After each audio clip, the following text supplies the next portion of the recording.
राधे राधे। ओम TV पर सभी भक्तों का बहुत बहुत स्वागत है।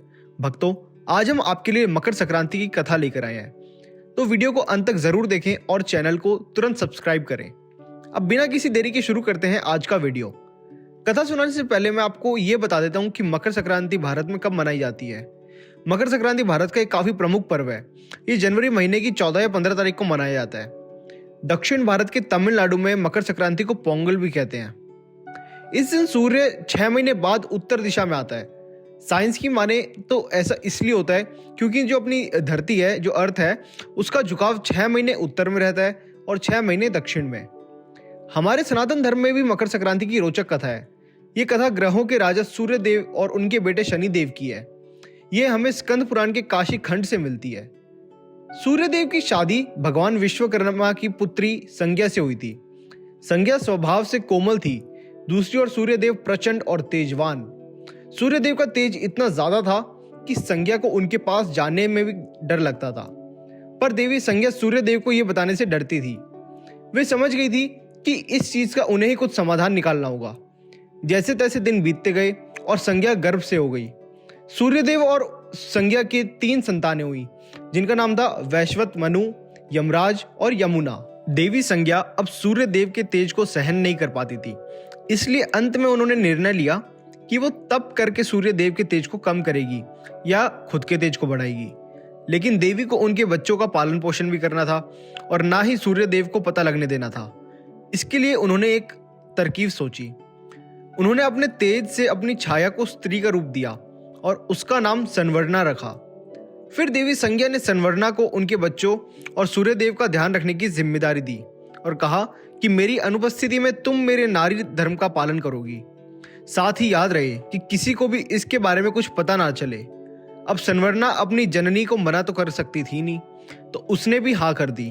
फिर देवी संज्ञा अपने पिता भगवान विश्वकर्मा के पास गई और उन्हें खुद की समस्या बताई।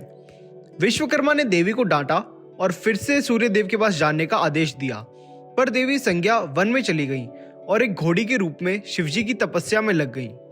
यहाँ इस दौरान सूर्यदेव को जरा भी अंदाजा नहीं हुआ कि देवी संज्ञा की जगह उनकी छाया संवर्णा ने ले ली है।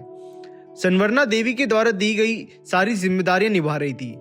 क्योंकि संवर्णा एक छाया थी, इसलिए उसे सूर्यदेव के ताप से भी परेशानी नहीं होती थी। सूर्यदेव और संवर्णा के मिलन से भी 3 संतानों का जन्म हुआ, जिनका नाम सावर्णी, मनु, शनिदेव और भद्रा पड़ा। जब शनिदेव संवर्णा के गर्भ में थे, तब संवर्णा ने शिवजी की कठोर तपस्या की। वो अपनी तपस्या में इतनी मगन थी कि उन्हें खाने पीने की भी सुध नहीं रही। वो तेज धूप में भी शिवजी की तपस्या करती। पर इस कठोर तपस्या का असर शनि महाराज, जो कि उस वक्त संवर्णा के गर्भ में थे, उन पर भी पड़ा और उनका रंग काला हो गया।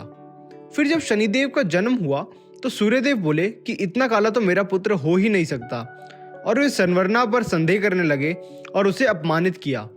पर संवर्णा के तप की शक्ति शनिदेव में भी आ गई थी, क्योंकि तब के समय वे अपनी मां के गर्भ में ही थे। फिर जब सूर्यदेव को अपनी मां का अपमान करते देखा तो शनिदेव को काफी ज्यादा क्रोध आ गया। उनकी शक्ति से उन्होंने सूर्यदेव का रंग भी काला कर दिया। साथ ही उनके घोड़ों की चाल भी रुक गई। इस कारण संपूर्ण जगत में अंधकार छाने लग गया। लोग त्राही त्राही करने लग गए। तब परेशान होकर सूर्यदेव भगवान शिव की शरण में गए और शिवजी की आराधना की। तब महादेव ने सूर्यदेव को उनकी गलती का एहसास करवाया। गलती का एहसास होते ही तुरंत सूर्यदेव ने अपनी पत्नी और अपने पुत्र शनि महाराज से माफी मांगी, और माफी मांगते ही सूर्यदेव फिर से पहले जैसे हो गए।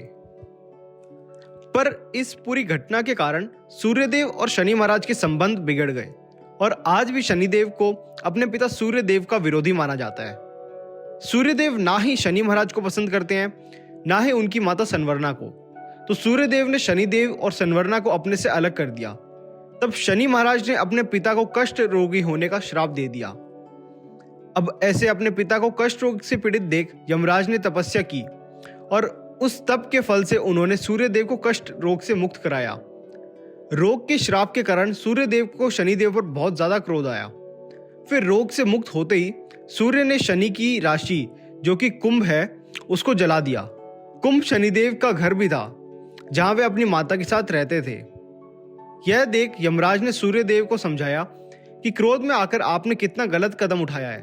इससे पहले कि छोटे भाई शनि को क्रोध आए, आप उनसे मिलने उसके दूसरे घर मकर जाइए और शांति से बैठकर दोनों अपना क्रोध शांत करिए। ऐसे एक दूसरे को कष्ट देने में किसी का भी भला नहीं होगा। सूर्यदेव को यमराज की बात सही लगी तो वे शनि महाराज से मिलने के लिए धनु राशि से निकलकर मकर राशि पहुंचे। इस एक राशि से दूसरी राशि में जाने वाली क्रिया को संक्रमण कहते हैं। इसलिए जब सूर्यदेव मकर पहुंचे तो उस पर्व को मकर संक्रांति कहा गया। जब कुंभ में सब कुछ जल गया तब थोड़े काले तिल नहीं जले थे। शनि महाराज वे तिल अपने साथ मकर में ले आए थे। फिर जब दोनों पिता पुत्र में सुलह हुई तो शनिदेव ने अपने पिता की पूजा की और उन्हीं तिल से बनी मिठाई सूर्यदेव को अर्पण करी। तब से ये मान्यता हो गई कि मकर संक्रांति के दिन हमें सूर्यदेव को तिल चढ़ाना चाहिए, जिससे कि हमारे घर में भी सब कुछ शांति से रहे। इस वीडियो में इतना ही। अगली वीडियो जो कि अभी आपकी स्क्रीन पर आ रही है उसमें आपको मकर संक्रांति के दिन गंगा स्नान क्यों करते हैं उसकी कथा सुनाऊंगा। वीडियो को अंत तक देखने के लिए धन्यवाद। मिलते हैं अगले वीडियो में, तब तक के लिए राधे राधे।